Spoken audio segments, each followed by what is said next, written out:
When do we get to the point of starting to break down those barriers and really start to promote the whole of the family and bringing it back to God? Now, I was raised by my grandmother. Father was a drug dealer, mine was strung out there on drugs. But I'm not here because of me. I'm here because of community. I'm here because of that kindergarten teacher. I'm here because of that pastor. I'm here because of my grandmother on bending knee praying for me years in advance to get me to this point right now. We got to get back to basics. And the basics is fix the broken cycle and get the wheel turning the way it used to be, where our seniors and our youth are connected. That's the biggest divide. Our seniors don't have a connection with our youth. As a child, and I'm going to get ready to sit down and get out of here. As a child, I just remember the pride of sitting around old men playing checkers, playing chess, just to hear the stories of what it was to grow up, what it was to sacrifice, what it was to have hard work, what it was to push for education, what it was to fight for your family. Men leading their homes. And brothers, we got to step up. We can put too much weight on our women's backs. It's time for us to step up. That's actually a great segue, and I thank you for your comment, because I definitely think when we talk about that connection between the homicide rate and community engagement, that self-identity and that empowerment and that intergenerational kind of connection and continuity from young people to seniors is very important. I'm gonna get past it. Just before I have to leave, I just want to acknowledge also as a pastor and also as a professor navigating also young people at Morgan State University. I think everybody is correct. But most importantly, as a solution, I want to even acknowledge the visionary of this particular conference, Rashad Singletary. I want to thank you again, and also Pastor Frank Brown, because I think that coalition building is critical at this juncture, because I know a lot of times you'll say the church, but from a research perspective, it's not all of us that are doing that. And if we're going to have some level of success, we're going to have to acknowledge the people that are doing the work. Christine Flowers, James McKeechin, they're right in this room. And I know we use too many broad terms because it is not every church. I think what our challenge is the fact that there is no conversation. What we mean by coalition, there is no conversation among us so that we know exactly what everybody is doing. So again, I think that if there is going to be a success story, and I know it will, because there's a whole, when I heard them talk about the role of the church from the Greek word, and listen, from the word itself, everybody said what the definition is, but it does have sacred and secular as an imperative for all of us. Number one, first of all, you can't go into the community if you have no vision. So if you have no vision for yourself, and it's good to see Pastor Burton as well. If you have no vision for yourself, it is difficult, because the three words for calling literally means presence, position, and practice. Meaning, you can't practice what you can't see. And far too often we're in a position where the church needs, and I agree with everybody, far too often the church needs to lock themselves in and get a vision for what the community needs to look like going forward, because you shouldn't touch a little boy or a little girl if you have no vision for them, if you can't see where they need to go. So a part of the three-pronged role of the church is first to get into the presence. First of all, we need to connect, because if you're connected to God, you're supposed to hear Him and feel His heart for the community as well. So we need to reconnect with vision, but then lastly, the outcome would be redemptive, restorative, and restitution in our community. But I do want to acknowledge, if we're going to have Pastor Matt as well, if we're going to have any level of success, we're going to have to stop talking in broad terms and acknowledge those folks that are doing the work, and at least acknowledge them. They are absolutely right. There is a such thing now as trauma-informed ministry. Attorney Brian Nevernon said it. Literally, from SAMHSA, trauma-informed ministry. We are infusing it now in ministries as a part of the conference.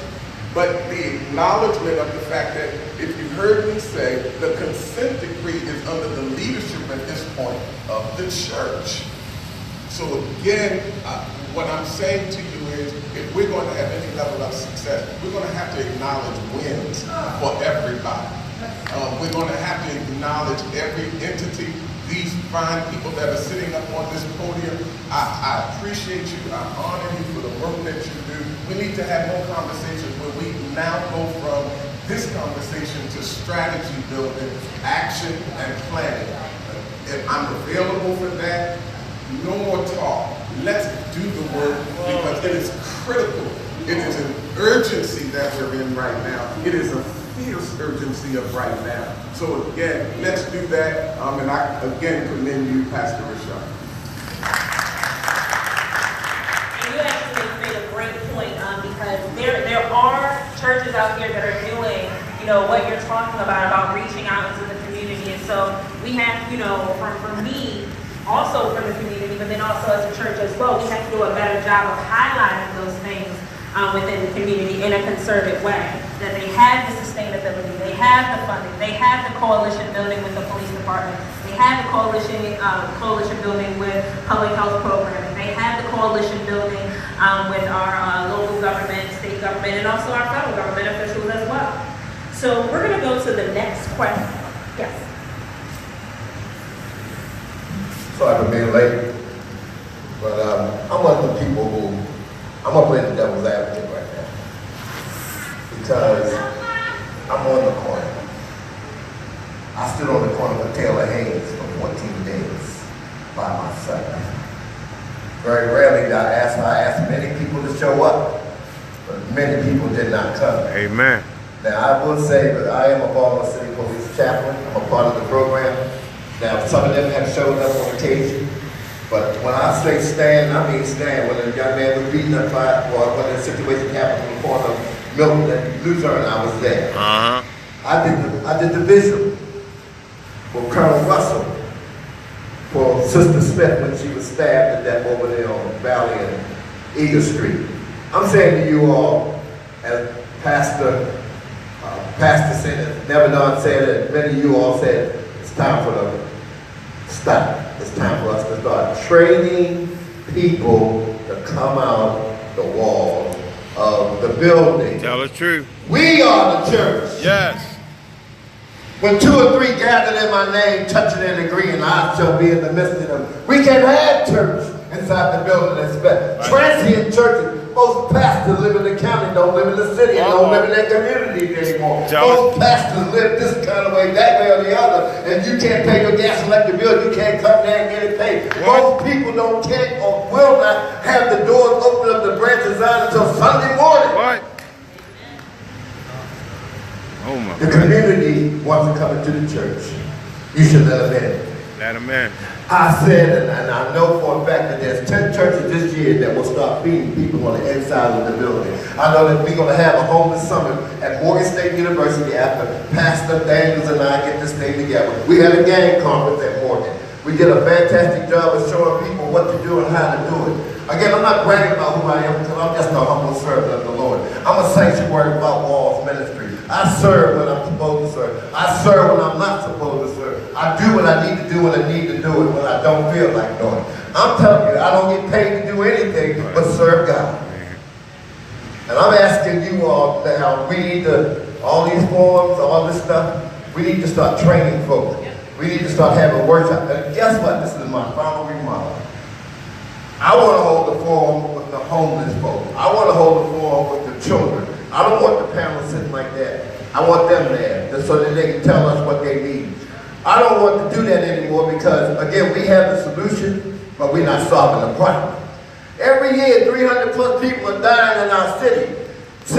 Just this recently, one man laid in front of his door for 6 hours and nobody knew he was dead until he finally died, until somebody found him that morning. Come on now, we need to stop playing church and start being in church. Man.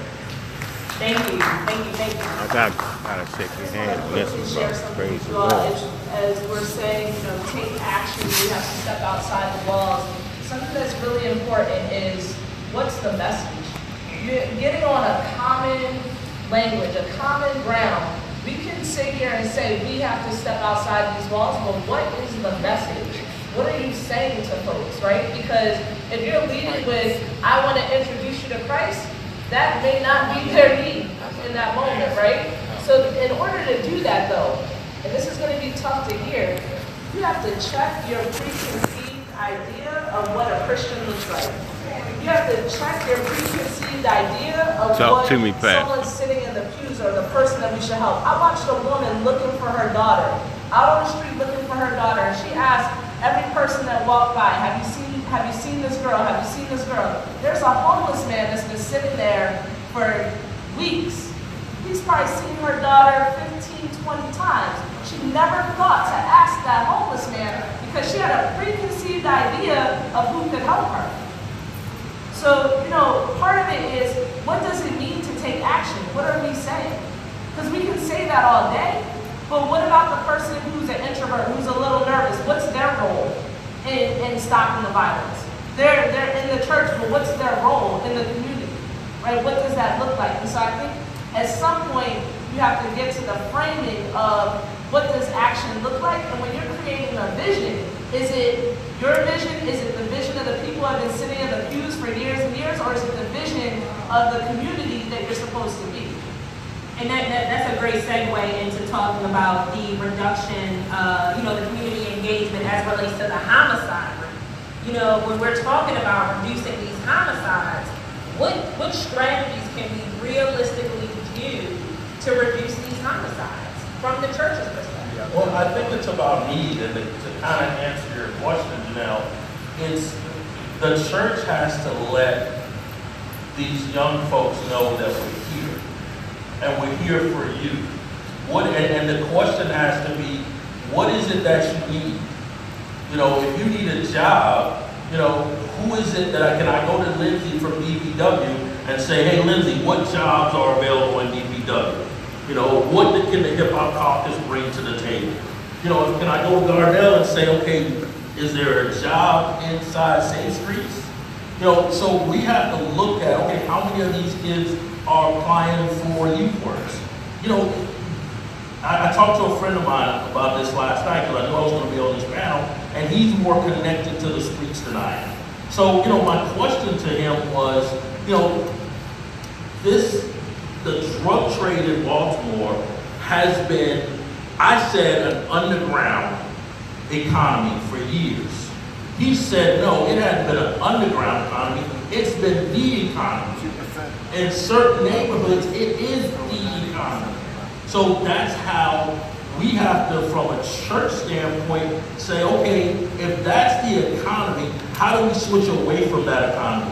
How do we get these young folks to understand there's a better way, but we have to be the people to say, okay, maybe we put up money for them to start a business. How do we get them off the corner? What is it needed? I'm here for you from a church standpoint, and I need to know what you need. That's got to be the conversation that the church is having with these young people on the corner. Let's go to Garnell. So, I want to add, because really we've been skipping around, it's almost saying it, but not really saying it for real. Say it, Garnell. Come on. The church has used to be always the defender of the community in every capacity. Go ahead. Either it was the lawyer, Go ahead. it was the minister, it was the doctor, whatever the need was, that was the church. Because the church was the community. It was the centerpiece of the community. Right. And out of the church came what? Lawyers, doctors, leaders, right? As he said, going back, thinking about the NAACP, right? How the youth, when we think about Dr. King March and the legacy of Dr. King, he didn't have a whole bunch of old people following him. He had a lot of youth. So what was the connection that he had with them youth? What strategies did he have to build them youth up, to give them that confidence to do what they did, to march and make a difference? We don't have that. The second thing of it is, we always talk about homicides and shootings and never use the term, we lost human beings. Our youth are human beings and they don't feel like that from society at all. That's the disconnect that they talk about. You know what I'm saying? So we got to stop playing games, get out there and make these relationships. And sometimes these relationships can be hard. You have to hold them by their hand and help them walk through everything that they do in life. But you got to be able to connect. You And They know when you're faking. Yeah. You know what I'm saying? And that's the real deal with it. You know, like a lot of y'all have said, you know, a lot of these forms and things like that. We have to get over our fear of our own people, man. We have to get over the fear of our people and deal with our people for real. I'm gonna give you a scenario. We just had a situation that happened. I'll give you two of them. We talk about the jobs and everything. But I want you to look at the mindset of young people. We had a young man who got killed. 6-something in the morning, person waited outside for him to come out of that house. But look at this mindset. This man was going to work. You know what I mean? Going to work every day. But then people were saying he was living a double life. Saying he was going out at night, doing what? Sticking up. Oh, Now, do man. we know if that's true? No, we don't. That's just the rumors that come out. People will say this and say that about an individual. But the thing that we know that somebody laid for him to come out of his door at 6 o'clock in the morning to shoot. So this is a mindset that we deal with in the safe streets. How can we mediate this? How can we help this young man get the resources that he needs? Because guess what? He don't confide in nobody but himself. And sometimes the conversations that we have with himself are misleading. They'll mislead us. That's why they're what? They medicate themselves. Because sometimes the conversations that they have with themselves are so tough on them that they gotta find something to medicate them. You know what I mean? To give them that ease. Second scenario. And this young man had a high position in the organization, but he was killed. And he was killed by his own brother. But the sad thing about it was, when he got killed, there was other family members in there that never once jumped up to try to resolve them from doing this fight. They both know that both of them was killers in the city. He makes a statement after the fight, I'm going to kill you. So the one other family member knew that was going to take place. So this is a mentality that we're dealing with, right? That they only feel as though they only can operate in their own subculture. Right. Some of the family members don't even know their own family members. Or they're too scared to deal with it. You know what I mean? So, as the brother said, the mental health state, you have to deal with that, but the church has to become the family of the community again. We cannot be scared or afraid of our own people. We cannot. You know what I mean? And the only way we're going to break any of this is that we deal with them one-on-one, two-on-two, whatever, and have these relationships and these conversations.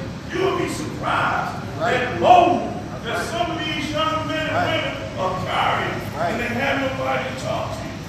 Like saying about the homeless person, we got one. I was telling the doctor who's up there, you know, nobody allows her to do nothing. She stays out on the street. Like the last 5 years. One thing I'm gonna allow her to come in and get some coffee, some conversation, which is warm. So her mental state, this was a woman that has a master's degree and everything. She has 2 nephews that work on the police department to come check on her. They can take her to get cleaned up, but she would leave to come back out to be in the streets. A lot of our young people are homeless. 3,100. They are homeless. And that's why the stress and the frustration that they feel every day makes them to do what? Bad decision making. The decision making turns into crime. Yeah. And no, that's actually a great segue into our next question. And I'm going to ask Major Shorter to kind of chime in here. You know, from the police department's perspective, what issues do you see from a BPD perspective that we are seeing in our communities on a daily basis?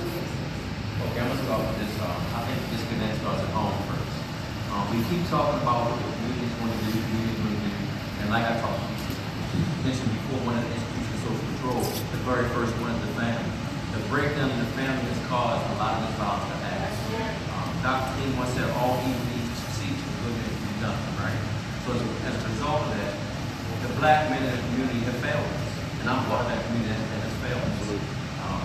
When I look at, see that the trauma that these young men have, that these young women have, because I'm talking about young boys, we keep forgetting about the young women, right? That the daddy issues.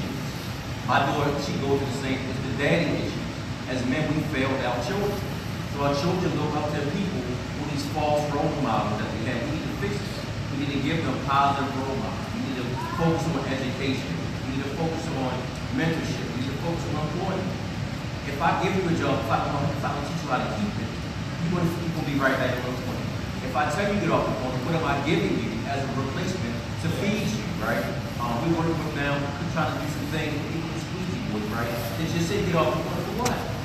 Where do I go to eat? Where do I go to get clothes? How do I go to school? How do I learn? And we don't put these things in place as a community and as a family first. Stop looking at the videos. These rap videos that have done what?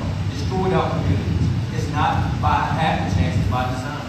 If you look at the things that, if you affect the family, you affect the woman, right? If you affect the woman, you affect the children, because the man is not there to protect them. So as a community, as a family, we need to get the black men back home. Stop getting locked up. Stop saying, okay, it's okay to go slinging. Slinging for what? How is that going to help you in the long run? It doesn't. We need to show off to our young women that it's not okay for a man to hit you, that it's not okay for a man to treat you in your kind of way. Stop letting them understand that if I get you a chicken box or a pack of hair, that's a good thing. We need to get out of that mindset.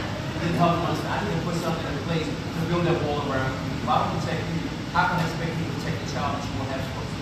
And that's one of the biggest issues that I see in the community, is the black man.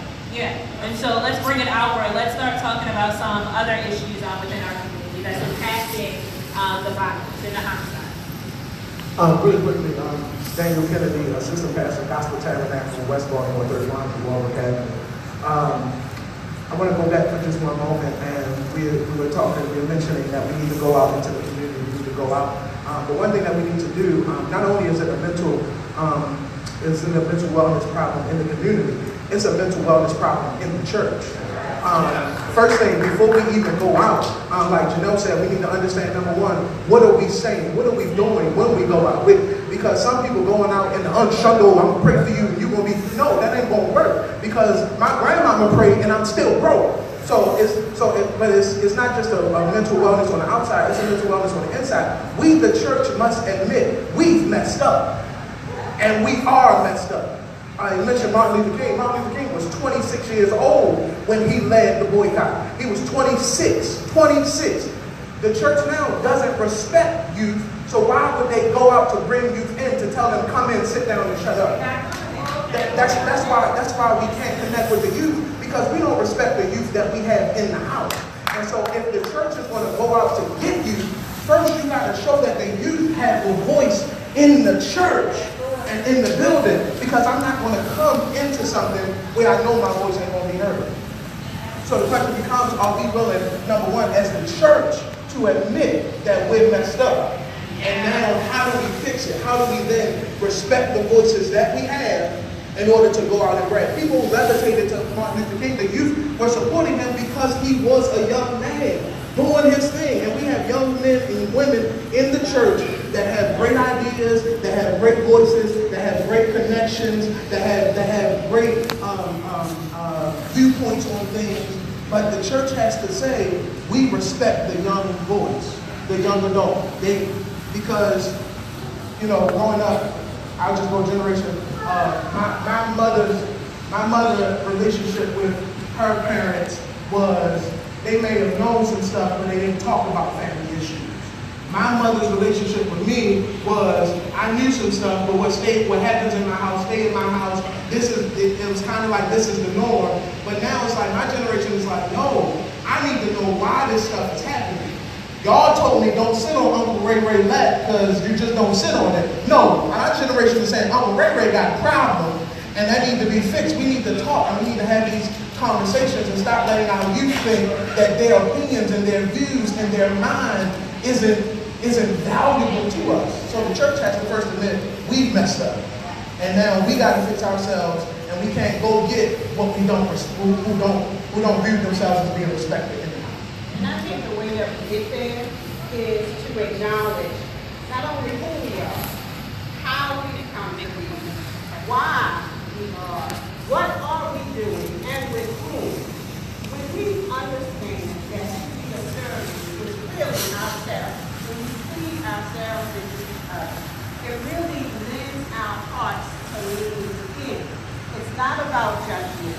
The church can stand to benefit from being more welcoming, more accepting, and more forgiving. Young people want to be a part of the church, but they want to be a part of the church from their place of authenticity. It's not what we project onto them as values they should be aspiring to. They come with their own compasses, as we all do. And we have to be willing to hear the direction that they see for themselves and then figure out how we connect the dots. Not say, oh, it's not in alignment with our vision and our mission. We have to align our vision, our mission, and our strategy of service based on who we're serving. And at the end of the day, family, we're serving ourselves. It's not us. I'm sorry, it is us. It's not them. It's not them. It's not those folks over there.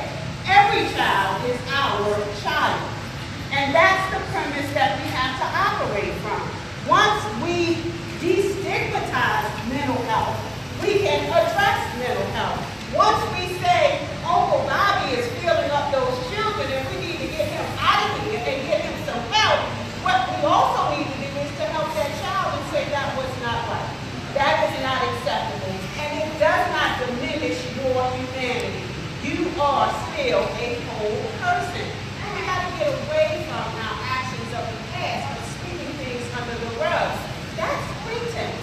That's false. That's not real. That's not aligned with what I believe is the role of the church, and that's preaching the gospel with the first commandment being one of God. That's the language we don't use. We don't embrace each other and say, I love you. I see you. I value you. You are important to me. We want to know why you weren't where you were supposed to be when you were supposed to be. The question is, what kept you from getting it? How can I help you resolve that situation so that it doesn't become a repetitious issue for you? But that requires our own responsibility. It requires our willingness to say, yes, I want to talk to a homeless woman. Yes, she reeks of urine. However, she's still a human being. What can I do to serve you well today?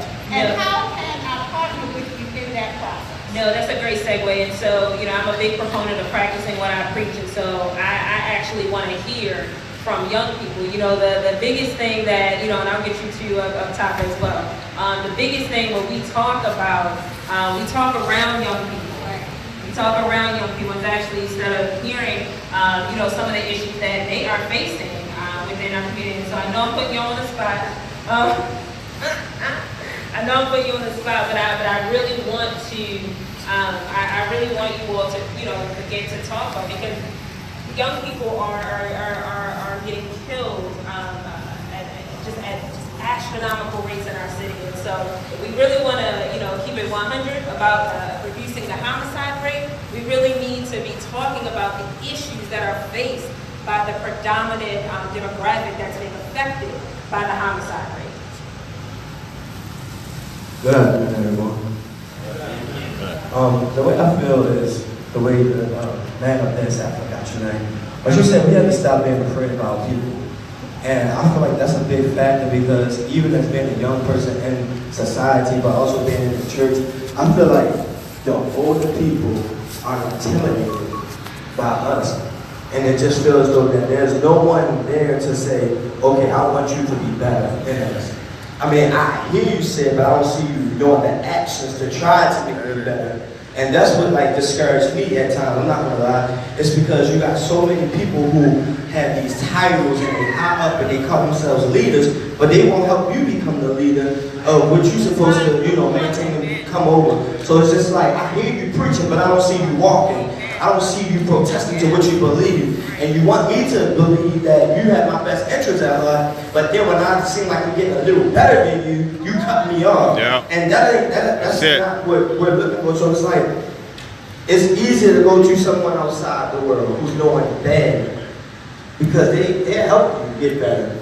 They'll show you around the system. They'll show you how to manipulate the system and everything to be better. But when you go to somebody in the church and you say, I want to become a good preacher too, but the preacher like, yeah, that's a young man, he's good, but I want him to be better than me. So, I'm going to stimulate him, I'm going to stomp him down, or I'm going to keep him in this cage that it's just the same as the school system, police department, everything. It's like there's too many people against you than for you. And even though we preach, we gotta bring everyone together. We gotta, go into the streets, walk, relate. What's the message? What's the vision? Also, just show that I can get on your level to help you bring you up. That's all. Just bring us up.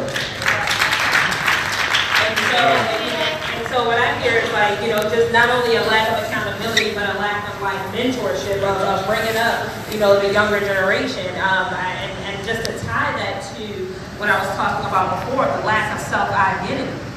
I often hear, I used to work in an old folks home at Charlestown, and I would have, older people tell me stories about their entire lives. I didn't get that from my community. I got that when I was at work. Just having them talk to you about their lives, and so that lack of accountability, of training up the younger generation, but then also listening to them as well. Having those communication. I think communication is a big issue within our community, with the miscommunication, the misreading of messages and stuff like that. And so, what Janelle was talking about earlier about communication, how are we going to communicate those messages to the community? Because ultimately, we're talking about reducing the homicide rate, but more importantly, what Gardell was saying, we're talking about saving lives here. These are practical things that we can be doing to save lives. Not only just communication, but employment. Having viable employment opportunities. What Stephon was talking about earlier about having that make a viable economy in some of these communities. Those are the issues that we're talking about here. Not just I call them soft issues. We're not talking about soft issues. We're talking about real concrete issues that when we vote, these are what we should be looking for in our candidates as well. And so I'm going to let these young people talk about more issues that they see within our community as well. I'm going to let my queen go first. The issues that I see, I'm sorry, mine was not returned. Also born and raised in Baltimore. The issues that I see is we have these conversations about resources and job opportunities for young people, but when they go home, when they get outside of that job environment, like you said, the man was going to work every day, 6 o'clock in the morning, but when he came home, he still came home to the same things. That 10-year-old child, when he comes home from school, he still has to be the man of the house because the men are not there. So it's like when we go home, in our community, the place that we had to sleep every night, is still these issues going on and going around. So we could be a totally different person while we at school, while we at work, and when we come home, we still have to deal with not having the resources that we need at home. So it's like you said, communication. So that person is telling you, thank you for the job opportunity, thank you for the interview, but how I'm going to get there? What's going to happen when I go home? It's still not paying enough, so how I'm going to feed my family? So they run back to the streets because that's what they know. That's how they going to get their money. That's what they know. That's what's supplying their every need. So it's more than just the surface opportunities and surface resources that we see. Because if they telling you they scared to go home at night, you gonna let them sleep in your place? You gonna let them come into church and stay the night there? So it's like, where else do they have to go to get away from that environment? Because that environment right now is not changing. So they still need other resources than just the surface of it that we have that we're providing for them.